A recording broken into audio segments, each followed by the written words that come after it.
Thanks, Gary.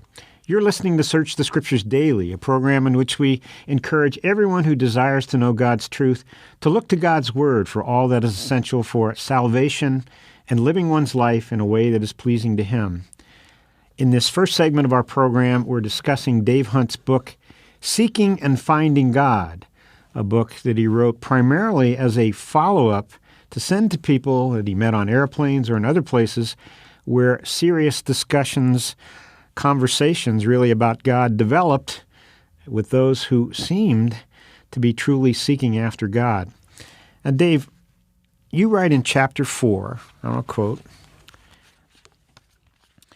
"It is astonishing how many millions of otherwise seemingly intelligent people are willing to risk their eternal destiny upon less evidence than they would require for buying a used car."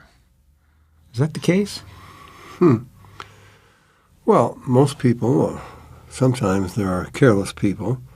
Of course, the used car salesman can talk you into things, tell you some lies and so forth, misrepresentations. I have a friend who just bought a business and somehow didn't look carefully enough, and it was all misrepresented. And now he's consulting a lawyer.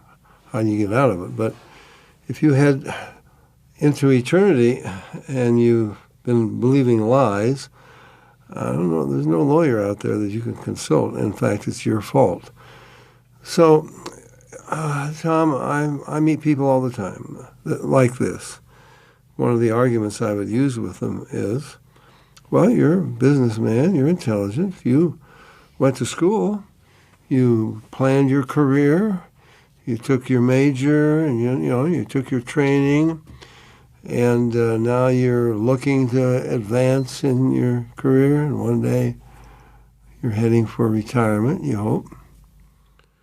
What have you done about when retirement ends in death? That's an embarrassing question. A little silence. Well, I haven't looked that far ahead.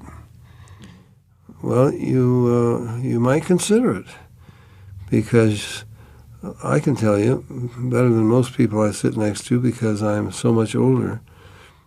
It just goes. I don't know where. And Tom, you got, 18 years to catch up on me, something like that. Mm-hmm. But I'm sure you would say, where did it go? Sure. I can't even remember. And it's gone.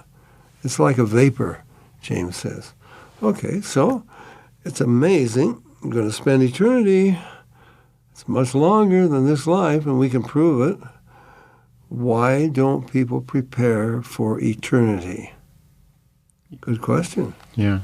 Dave, you have Thomas Hobbes here, a mathematician, philosopher of the 17th century, and you note that he spent his whole life looking at the social system, looking how man lives, looking at and really noticing the evil within man and trying to resolve some of those issues. But you have a quote here by him. He says, "Now I'm about to take," this is what, as death was approaching, he said, "Now I'm about to take my last voyage, a great leap in the dark." It's a terrible way to go into eternity, Tom. Why would you wouldn't take a leap in the dark on this earth. Mm-hmm. I mean, you would be very careful. So let's get some lights on here. I'm not going to jump. Mm-hmm. I once was lost. Well, I got lost because I was in a forest, heavy forest, where the big storm had gone through there 50 years ago, uprooted the trees. These are huge pines and Douglas fir, and left holes where the roots had come out, and I made my way to the top, and I fell in a hole, and I must have hit my head, because after I laboriously made my way to what I thought was the other side, the stream was running in the wrong direction. I had gone down the same way, okay? Well, I came to, and I had no flashlight, I came to the end of some logs, and I don't know what's down there.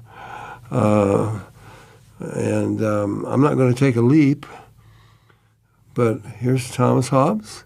He's leaping into eternity. Mm. And Dave, for some of our listeners, viewers, for the past number of weeks, we went over the options. Some people say, well, there's nothing at the end, so who cares? It's just when you're dead, you're dead. Now, we've dealt with those issues. But then I think we've established, yes, there is an eternity in front of every living being. Mm-hmm. So, but Dave, what about people who say, well, I've got my religion to fall back on?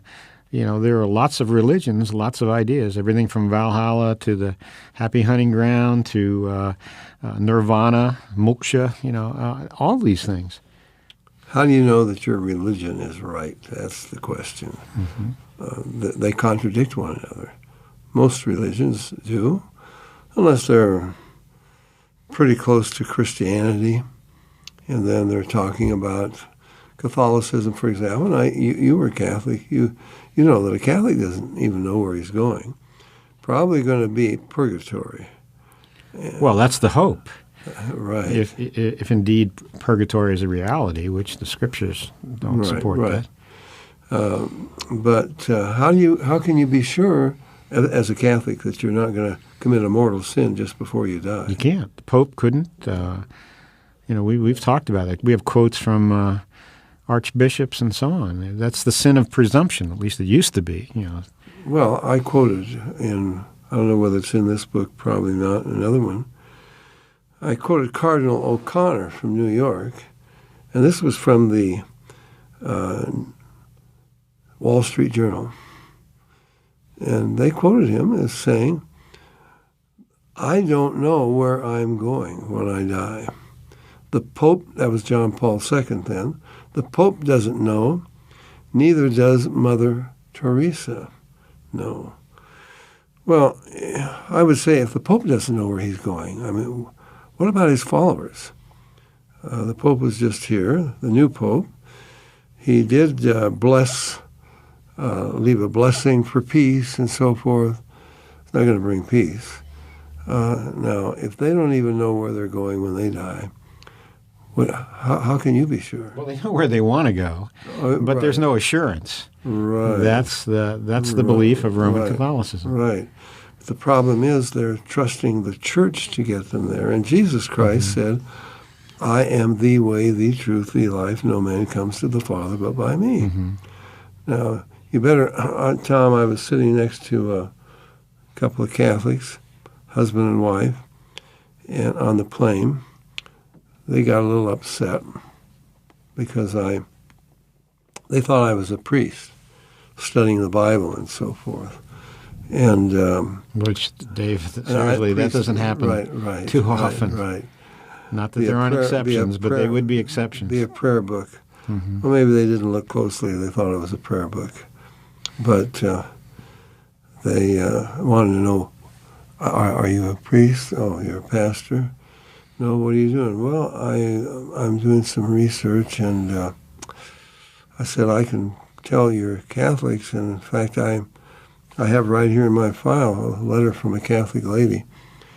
Well, she'd been married for 30 years. They had 5 children. Her husband divorced her, and he got an annulment. And I said, your church gives 60-some thousand annulments a year. Now, if they can't tell the difference between a divorce and an annulment, and they make exceptions for certain people, how can you be sure that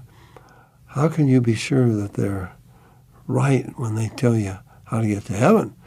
And you could also say, and they were angry. Okay, we don't want to talk about this anymore.